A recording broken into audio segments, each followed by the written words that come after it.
as of right now, the police won't say, but Tony Jacobs is going to say. This man right here, his name is Otis Lee Tucker. This was the last known place that my daughter was seen. I know he knows something. He was convicted of another crime in that house, strangulation of a woman, abduction. The girl was tied to this bed. Like a week before Keeshae, and y'all still didn't take it serious? If you would have took it serious, my daughter probably would have been here. Otis had a long history of being violent. He could snap in a minute. He is a predator. We got a trail of victims here. Probably about 8 years old, he cut a girl with a knife. His rage, it was insane. There's so many twists and turns in this thing. When he was ready to confess, once he started rolling, he spilled it out. Got some snips and a hacksaw and cut her up. Didn't nobody listen to me. I knew it. I've been saying it from day one. 9 years, not knowing where my baby was at. And now there's another innocent life gone. It was just disturbing to all of us. It's one of those things that I don't think I'll ever forget. Wrapping the HDMI cord around her neck and hitting her with the back of a hammer. He should have never been allowed to come to Florida. My daughter would be here if it wasn't for Virginia. A 13-year-old did not kill my brother. And then to find out that the Philadelphia police don't want to do nothing about it is even more insane. Otis used to always tell me, he come in this house, I'ma kill him. If they would have caught him in Philadelphia, those 2 other girls would still be here. Something about his eyes, the way that he looks. Like he didn't have a soul. Do you reflect on this and say, man, I created a monster? You should have not been out. Monsters like this cannot slip through the cracks like this multiple times. I relied on the system, and the system let me down. Somebody has to stop and care and know that these are people's children. These aren't names on a piece of paper. They're not statistics. Well, she did what Virginia refused to do, and she caught a killer, so ultimate sacrifice.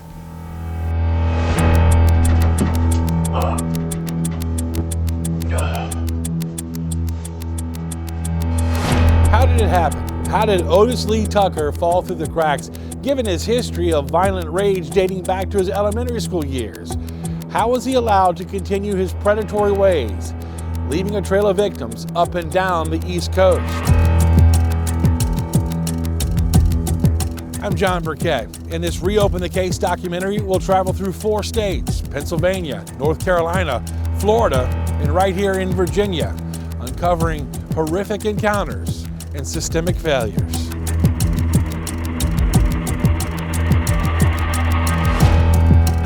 Our involvement in this story began in 2016 right here in Richmond, Virginia, with a mother's unyielding fight to find out what happened to her daughter and a man she believed was involved from the beginning. That led us to uncovering his criminal past, starting when he was just 8 years old, continuing as a teen in Chesapeake when he was convicted of a sex crime, then moving to Philadelphia and his possible involvement in a roommate's murder. From there, an arrest for rape and abduction right here in Richmond. And 1 week later, Keeshae Jacobs disappeared from the same house on Broad Street. 6 years later, a Florida family's heartbreak, a young mother brutally murdered, becoming the ultimate sacrifice, and sealing the fate of the obvious suspect.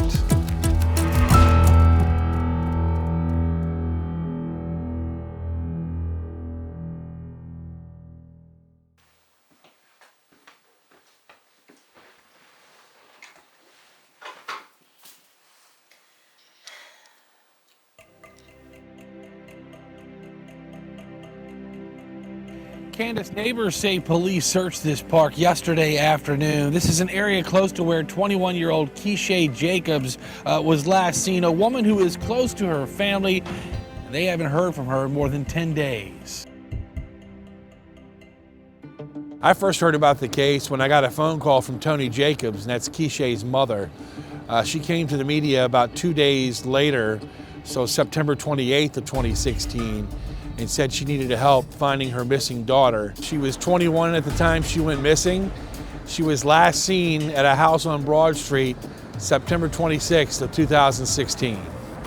So Wednesday came. That evening, I'm sitting in my living room with my son and a couple of my friends, and I get a knock on the door. It's Keeshae friends, the guy DeMarcus who dropped her off at the house. On Broad Street. And a couple other friends. So I said it was like 5 or 6 of them. Then they proceeded to tell me that, hey, we went to the house that we dropped Keeshae off at.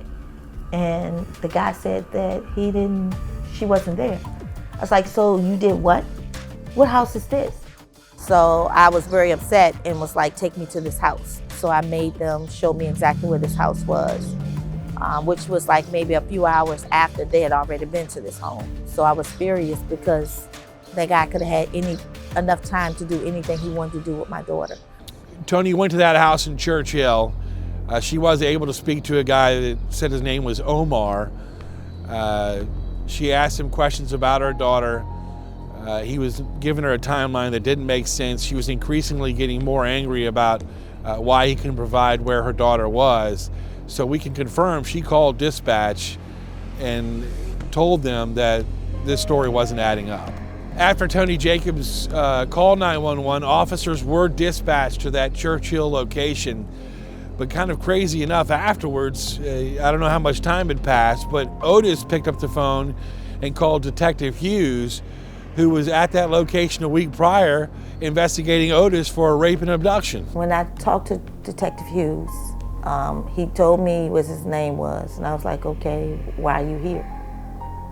He was like, I'm investigating him on another case, and Otis called me. I was like, By then, the police that I called, 911, like 3 or 4 cars shows up. He said something to them. He was like, so the police was like, well, let us walk through the house and see. So Hughes said he trusts me and told the other police officers to wait right here. And he walked, I don't know where he walked. He wasn't in the house long. And then he walked out. I don't see no sign of your daughter. It was October 3rd, 2016 is when we first saw forensic vans at that home in Churchill. Right here is where the carpet was found. So this carpet was from Otis's upstairs bedroom. So this is a blue carpet. So this carpet was found next to 305 North 31st Street. And so it's right here behind this mattress up against the building. It shows this highlighted area here, this lighted area, shows that there was bodily fluid present. It was later determined to be blood that belonged to Keeshae Jacobs. After a few days, and definitely after the search of the residence, finding the rug, the blanket, and the cushion, which also had DNA on it, I felt we were strong then. Everything else I thought was helping the case further. So when Otis fled to Maryland and we went to the Baltimore County Police Department, met with their investigations unit, they helped us 110%, helped us do the warrants for the house that he was in, search warrants for the house, and then when we went in, there was a bag that was Otis's, and inside that bag there were several cell phones, and there was a flyer of one of the missing persons papers that the Jacobs family had been hanging out on Chimborazo Park area. That was in his bag too. And when I saw that, I'm like, you know, that's a trophy, and that's why he kept it. On one of the SIM cards in the phone, it had a lot of pictures of Keeshae and her family. But I know that they were when Keeshae looked younger with family members, and Otis didn't have that type of relationship with Keeshae. And through messages between Keeshae and Otis and one of Keeshae's friends, and I can't recall her name, Otis was very interested in Keeshae. Would ask the friend, talk to Keeshae about me. You and Keeshae, why don't y'all come over to the house? Hey, will you put in like basically a good word for me? Keeshae's very attractive. So when I first start off interviews, I normally ask you spell your first and last name, but we're not doing that today. Okay. Can you tell us why? Don't see a need for it. It's not about me. It was about my son. It's not something I want to represent. I tend to keep to myself now you know, because I really don't want to talk to anybody about it, you know. People, oh yeah, I heard of you, yeah. I don't want to talk about that. That's nothing to be proud of, you know. He was 4.5 years old when I received him. I think his mind was set the way it was running, regardless of what I could do, you know. I think that had a lot to do with his mother. It's your child. You need to raise him. He need to be with your kind. I don't want to see him no more. That did something to Otis. I want to say 8 years old. He was getting out of school, coming home, and evidently he cut a girl in the park coming home. That was the first time he got locked up for that, and he went to jail for that. You know, juvenile jail, and he was in there for a while for that. Then they finally let him out. And wow. I mean, this with this girl wasn't the first time. I say it had to be at least 5 or 6 times out there. We were able to find out that Otis did have a prior rape case in Chesapeake when he was a teenager. The victim in that case did talk with our producers, and she told us she believed she was 14 at the time, and after it happened, she ran from the house to a nearby 7-Eleven. And then the story takes a twist where our crews head to Philadelphia, where they talk to the family of Raquel Glenn and find out he was dismembered, decapitated, and stuffed in storage bins.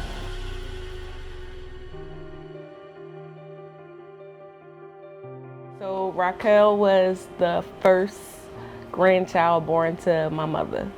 So my sister was a teenage mom, and when we first found out she was pregnant, it was like a big thing. I treated my nephew like he was my son, because his dad wasn't around. He called me his Aunt Sabrina. He didn't know where his mother was. As far as I know, she was incarcerated. We just showed him love. He had pretty hair, he had big ears, he was cute, and everybody just loved him. And you are?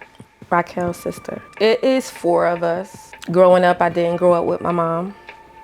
My mom was on drugs. Somehow it got reported that they was left in an abandoned house in Parkside. And from my understanding of the story that my mom told me, they found the kids. My sister was nowhere to be found. So they was gonna instantly put them in the system. Now my mom at the time, she was on drugs too, but for her grandkids, she got clean, she went into the shelter, and she did everything she was supposed to do to get them kids, because she didn't want them to be separated, and she wanted them to be raised together. I was left with a family friend, but my brothers and sisters were with my grandma. And when my grandma passed, they all went into the system. He didn't have any contact with his mother for years because of her background with drugs and other things. So that kind of separated the family at that time, and he lost touch with sister and uncles and aunts and everybody else. He was friends with my kids. He got put out, and then he stayed with this other foster lady up the street from me. He got put out her house, and he had no place to go. No relationship with his family. So I brought him into my house. You know, he lived with us for quite some time. The last time I seen my nephew, he was at Murray's, coming out of Murray's on 22nd Street. And me and him got to talking, and that's when he first told me, I was like, what you doing? He's like, I'm gonna go to school, I'm gonna be a mortician. I'm like, you gonna be a mortician? You know you gotta work with dead bodies. That's what I wanna do. I'm like, all right, do you? You can make some money, because there's always dead people. All right, Miss Sabrina, who are you to Otis? His cousin, his first cousin. We learned that Otis went to Philadelphia to live with his cousins because he told them he wanted a fresh start.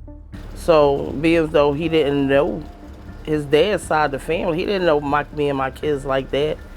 Besides my oldest son, you know, we got love. Come be with your family. Told him to come to Philly, and he came. And he stayed with me during that period of time or whatever. My mom, she became sober. So when she got released out of prison, she asked she wanted to get all her kids together to see them all together. So he was like, well, let's find Rock. Let's find Rock and see where Rock's at. And when Otis came, for some reason or another, Otis didn't like him. I don't know why, but he didn't ever like him. Like, he was never one of the ones that would come and start to try to bully Otis or start, because he was too timid. He was scary. He wasn't into doing that stuff. He tried to stay away. And there's been times that I came in the house, Otis done pushed him down the steps. He pushed him down the steps. He's standing on him on the landing, tell him he ain't heard. I'm like, get off of him. I kept trying to back Otis up, back up off of him. Leave that boy alone. He don't need to be in here. Why not? You in here. But he didn't want him coming back into the house. And like I told him, Otis, this is not your house. This is my mother's house, my house. And Otis used to always tell me, he come in this house, I'm gonna kill him. I'm not playing, I'm gonna kill this boy. Otis's family would ask him if he knew where Raquel was, and Otis would come up with stories that Raquel was in jail and that he hadn't seen her. Everybody believed him because he was known for getting locked up for little petty stuff. But then once they got the phone call saying, my grandma called us saying that they found a body in the basement, I went inside with the cops and we went down to the basement. And I was trying to see, I'm like, I don't see it. And they like, there you go, right there, like you see his leg and stuff sticking out the container. And then I guess later on that day, we wound up going to the police station and they showed me the pictures. I knew it was him because his braces and his braids. But I seen mostly skull. And his body was like so decomposed. It was traumatizing.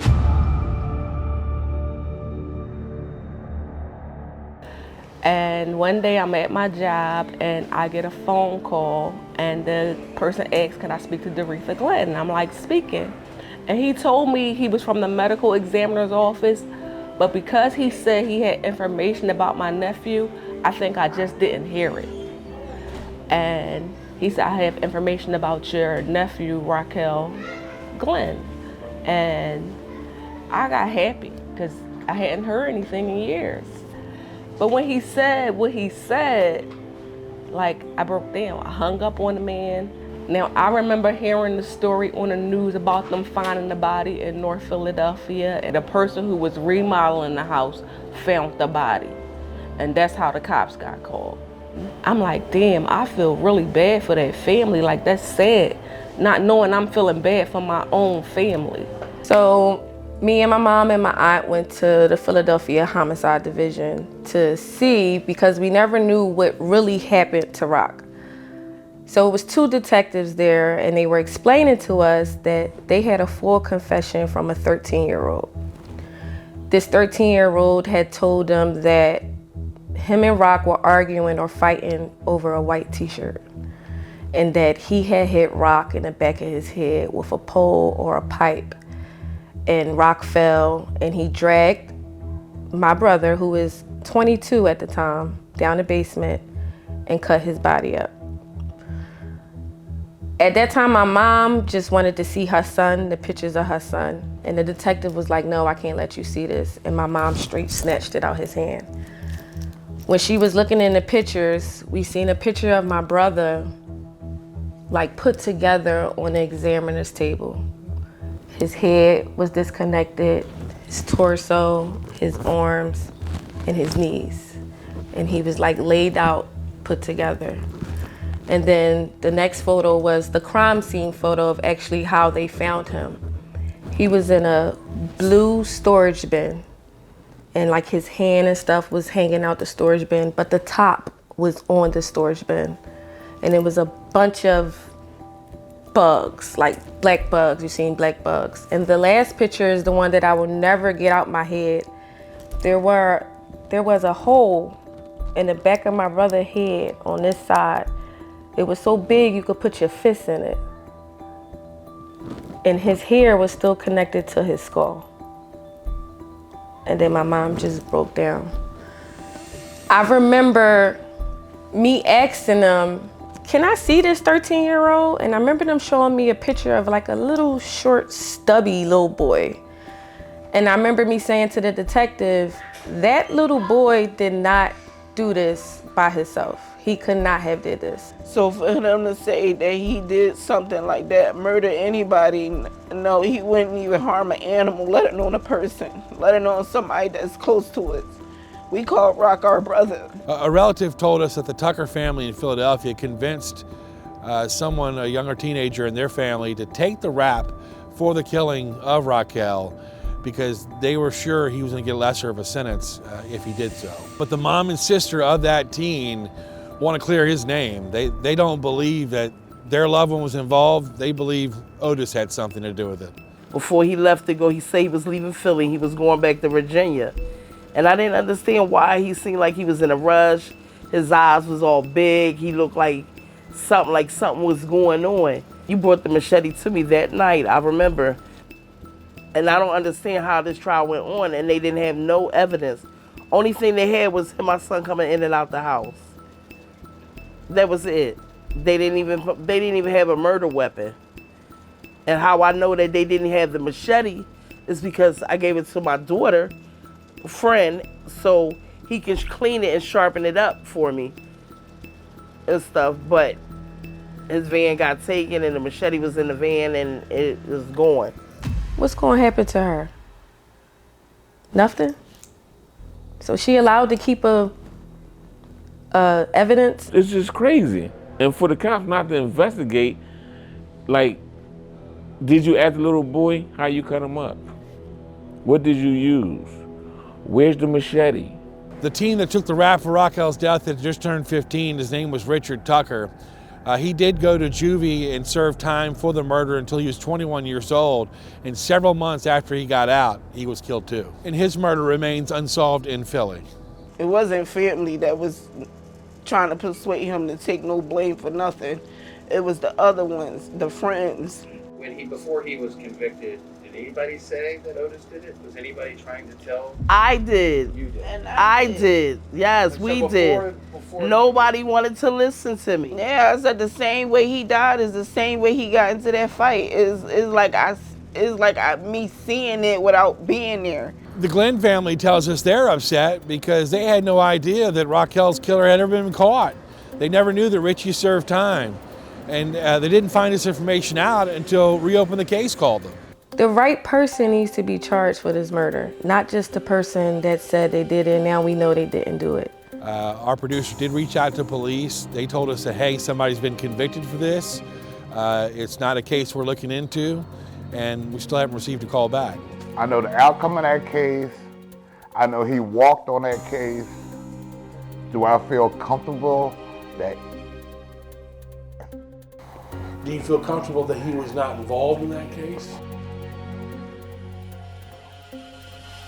Now, a family member wound up taking the heat for that, and I don't think that was right. It is important to note that Otis Tucker was never charged or officially a suspect in Raquel's murder.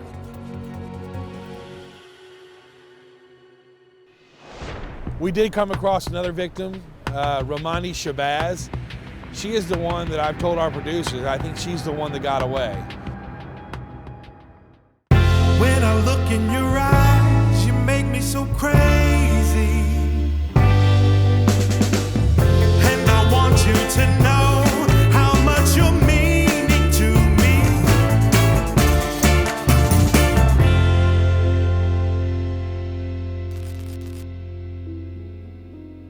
You all refer to him as Otis, but I've always known him as Omar.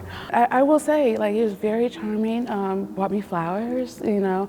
I had gotten on dating website, and it just so happened Otis was on the website.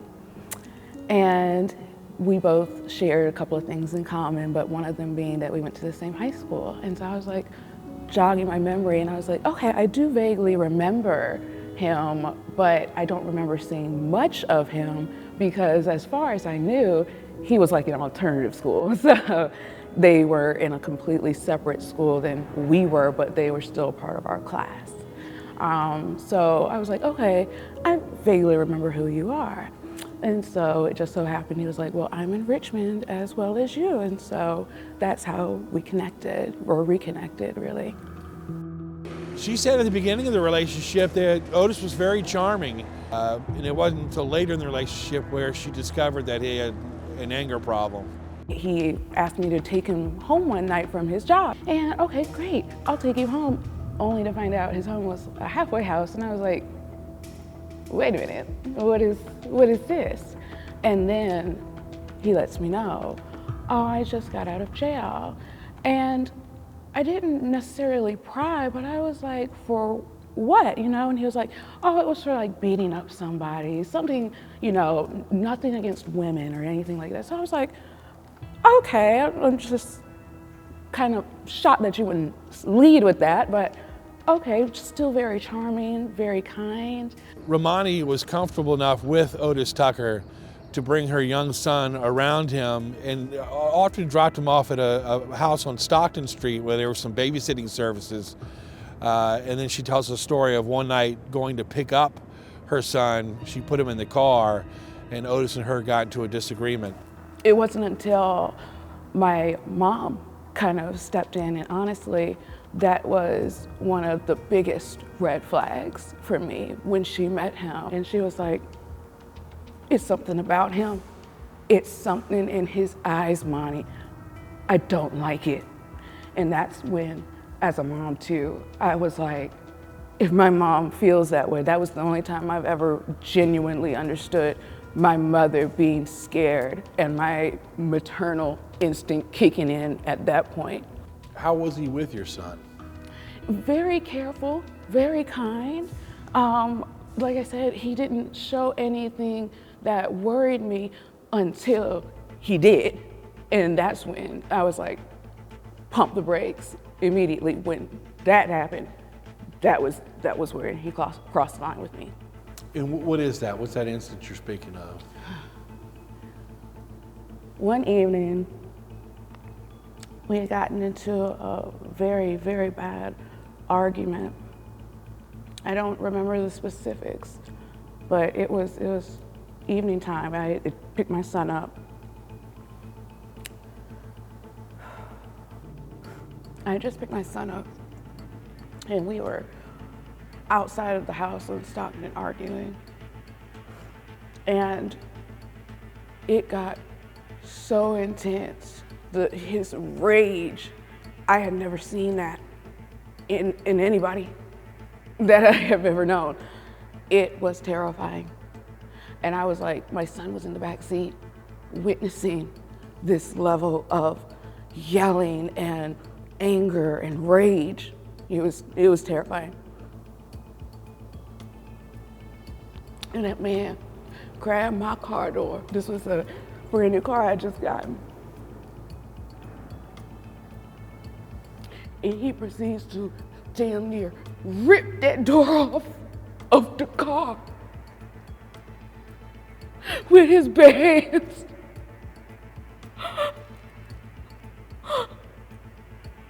I had never seen him.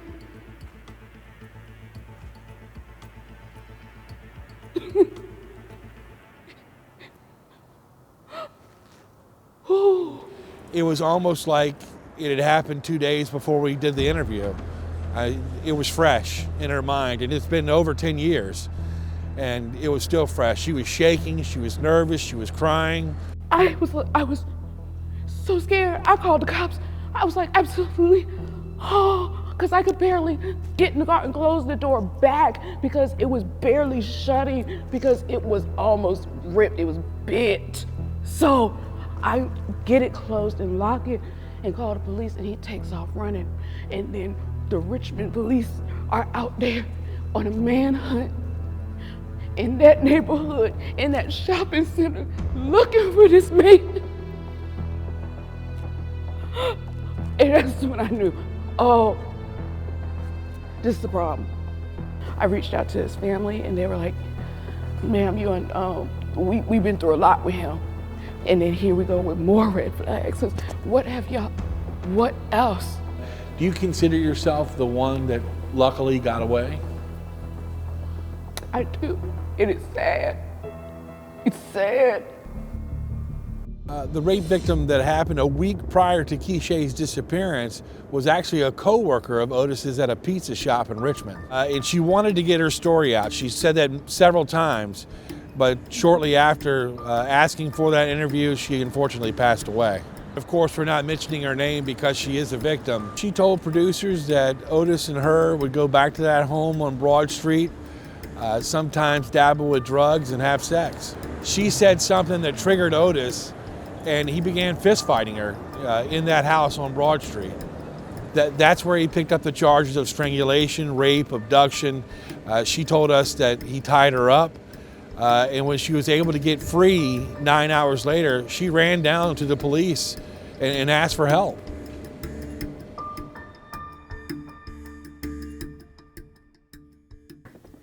But yeah, his name was Otis Tucker. I just recently found out he was in Florida. My most concern at this point is him doing it to somebody else, or by the time the Commonwealth attorney decide to press charges or do what they need to do, he's gonna run. Some people call her Little Sonya. Even as a little baby, she just was always this. I knew she was gonna be like me. She spoke her mind. She was gonna say whatever. She was always a life party. Super funny. Just her being here, I could still hear her voice. I could still hear her saying "Ma" in her voice. Just her presence. When I say she was larger than life, Ashley was larger than life. I miss everything about her. The victim in this case is 34-year-old Ashley Fowler from Jacksonville, Florida. I was in the bathroom taking a shower, so it's not like I ever got a goodbye or anything when she left out. Didn't hear from her on the 1st, and I got the call on the 2nd, so it's not a lot to tell. There was no goodbyes because who knew what was gonna happen. We arrive on scene, my team and I remember patrol officers kind of was saying they seen blood in the house. And I recall walking up to the window and seeing the victim who was underneath a pile of some misplaced furniture, clothing items, things of that nature. The house was occupied by a female named Tara James. Her roommate, Otis Tucker, did not let her in the house when she came home. And she said that she banged and banged on the door. Otis finally came to the door. So she went in and took a shower. She said she came back out, and that's when she noticed blood on the floor, blood on the wall. It's one of those things that I don't think I'll ever forget. I've been to a lot of homicide scenes. One of the first things that we saw was what appeared to be a tooth laying close by the door. And from there, it was just kind of a horrific scene. There was blood on the walls, and it was obvious that there had been a significant struggle inside the apartment. It was told to us by detectives in Jacksonville that Otis met Ashley Fowler on November 1st, the same day that they had hit each other up on a dating website. Hours later, Ashley was with Otis in the apartment that he shared with Tara, and he killed her. Otis killed her by wrapping a HDMI cable around her neck and beating her with a hammer. And I know investigators say it was a brutal attack. But Otis wasn't hard to find. In fact, the SWAT team found him just down the street. He had Ashley Fowler's book bags with items including the murder weapon inside. We took Miss Tara James, down to the Police Memorial Building, and we conducted an interview with her. And that's when she told us how long she has known him. They're from Virginia.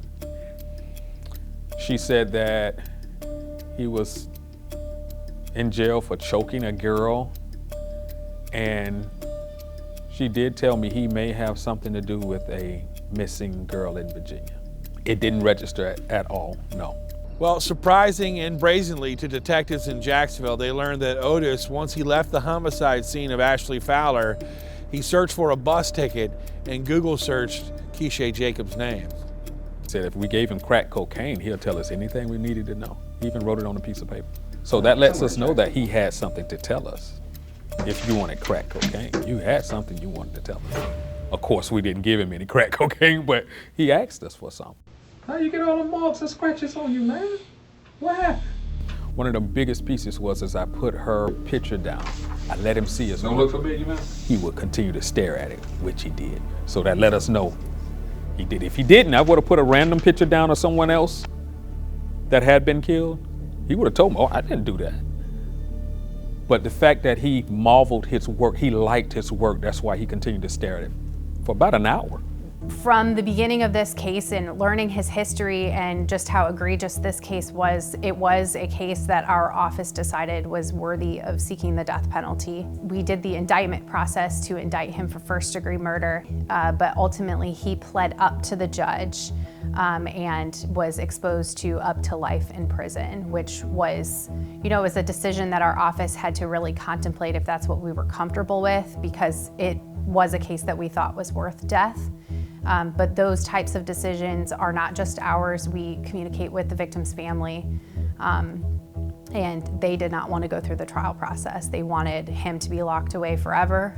So doing a plea up, we knew that we could secure that outcome. One thing I got from this whole situation is don't think it can't happen to you. Like, I never thought I would call her. My sister was killed by somebody who's been killed multiple people, basically a serial killer. That's never been on something that you ever think about in your life. So it's the most random thing ever. Well, she did what Virginia refused to do, and she called a killer. The kids are okay. Otis is put away. You can rest, baby. Now the case has been assigned, or had been assigned, to cold case detectives George Wade and Clarence Key. They decided to make a trip down into Florida to see if they could talk to Otis while he was in prison. So with that, we came away, and he did talk to us, and we walked away from that meeting, and he said, I can answer the question that you want. I can give you the answer to the question that you want. And that was, where's Keeshae's body? What happened to her? So we went away from that meeting, not with any information at all to actually bring any resolution to the case for the family, but we had enough to go back and relook at the case again. From that, we came up with an idea of, by him saying and having concern and feelings for not seeing his father for the rest of his life, that we try to reach out to his father, see if he would cooperate and maybe assist us in talking to his son. That, and also that we could provide him with the legal papers to show him that, hey, the proffer letter was good. If he did talk to us, that we weren't looking to try to convict him of any other crimes. It's going on 8 years. And I'm just pleading to you, parent to parent. The bonding of those two is what made Otis's father come to the rationale of, yeah, I'll assist y'all. But he did tell us during that conversation before we left that he said, I'm going to do this for the mother. I'm not doing this for y'all, meaning law enforcement, I guess. And at that point, we really didn't care who he did it for, as long as we got the truth. That's all we were looking for. Walk up, chair. You just want to tell us what happened? I mean, in your own words. I woke up, I go over to grab her. It was first thing in the morning. Thinking, okay, we'll mess around again in the morning. When I grabbed her, she didn't feel right, like she felt cold. And I'm like, what the hell? And I'm shaking her, she ain't coming to. That's when I realized what had happened in the middle of the night. She'd overdosed on her purpose. I mean, that to me, in my mind, shows that he had some other involvement in her death. He's saying that he was the one that supplied her with the drugs that killed her, that he could be charged with supplying her with the drugs, and that was his concern. I don't know if I buy that 100%. The fact of me being high as hell, like I said, I made a stupid decision. I was like, what do I do with a body? So I ended up taking her to the bathroom and went to Lowe's and got some snips and a hacksaw and cut her up. And so I just sat there for a couple of days trying to figure it out. And then one night, Hughes had came over because Tiana, this other dude that came over there, was like where she was at. And then they called the police, and Detective Hughes came over there and actually searched the house and came in there. And actually walked into the room where the bags were still at. But he didn't notice. I mean, they didn't look like there was anyone in the bags. So he didn't notice it. I mean, he was a vice detective. A homicide detective would have picked up on it because, like I said, a couple of days had passed, so there was that decomp smell. Otis pretty much was allowed to control the investigation from the start. I mean, think about it. He called an investigator in, that detective went in, and he pulled the strings from the jump. If you believe Otis Tucker's confession, the really sad thing about this is while Tony Jacobs and the officers were standing outside and Detective Kevin Hughes was on the inside going through the house, and according to Tucker, he was standing right next to Keeshae's body. This thing could have been solved in a couple of days instead of 9 years.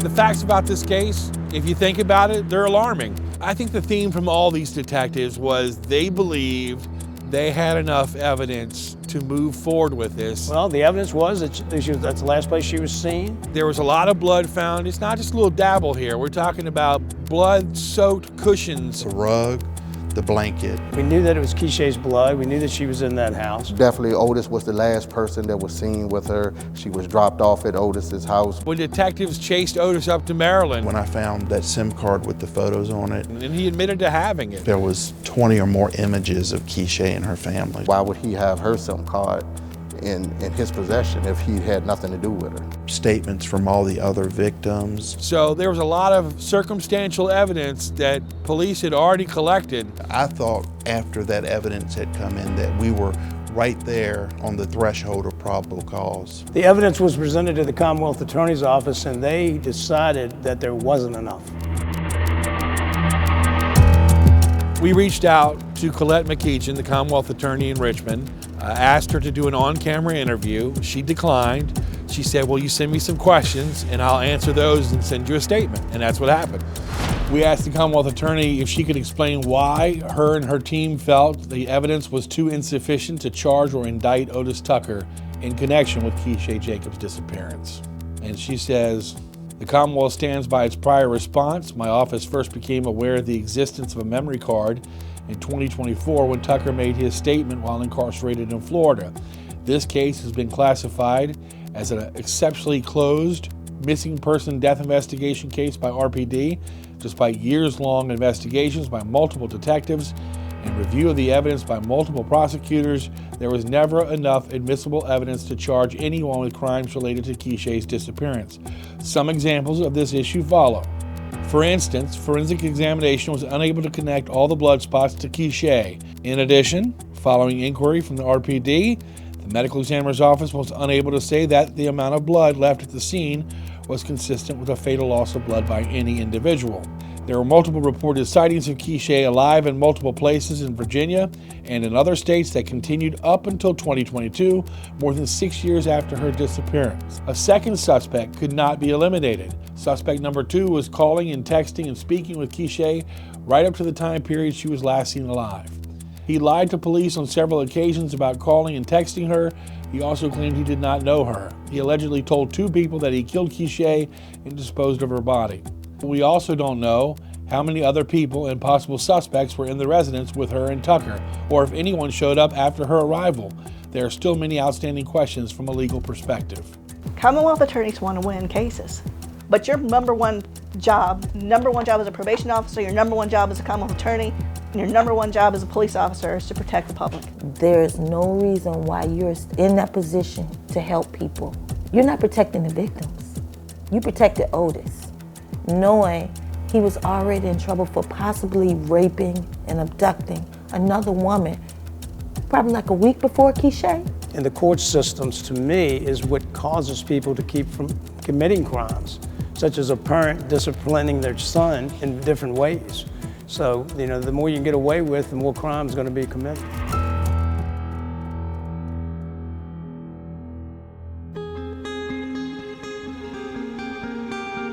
You compartmentalize this stuff, and for 9 years, I had faithfully met with her and told her daughter's story. And for this to be the outcome is disappointing. That breaks my heart that there's a family that's not going to receive their loved one back. That probably shouldn't have been on the street to begin with. I've given numerous notifications in the past, but that was one of the toughest notifications that I had to give, and it was totally gut-wrenching. The only thing different we could have done was find the body. We couldn't give Otis any more time in the penitentiary. We couldn't do anything. We could have given a proper burial for the remains. But other than that, we did get resolved, and we did find out the answer to what happened to Keeshae. I don't know, but in my heart of heart, I don't feel like she's gone. Maybe because his story didn't add up. I don't have the closure. I feel bad for her. I mean, I think part of it is that until you bring me my daughter's remains, I'm not gonna, you know, as a parent, I'm not gonna believe anything someone tells me about her disappearance, you know? And knowing that someone threw her away like trash, as a father, man, that hurts my heart, you know?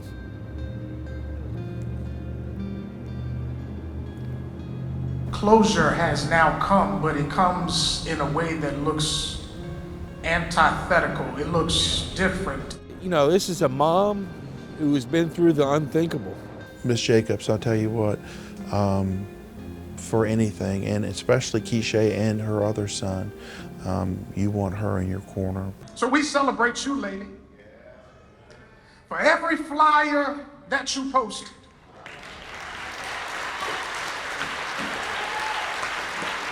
for every newspaper article that you spoke to.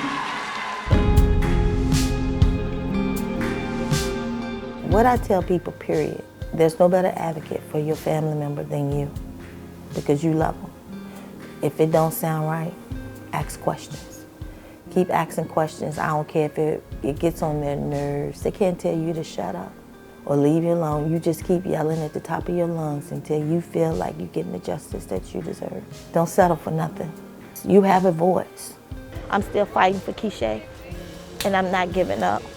Everything needs to be urgent in finding these kids. Make sure you tell them that you love them as often as you can, because tomorrow's not promised.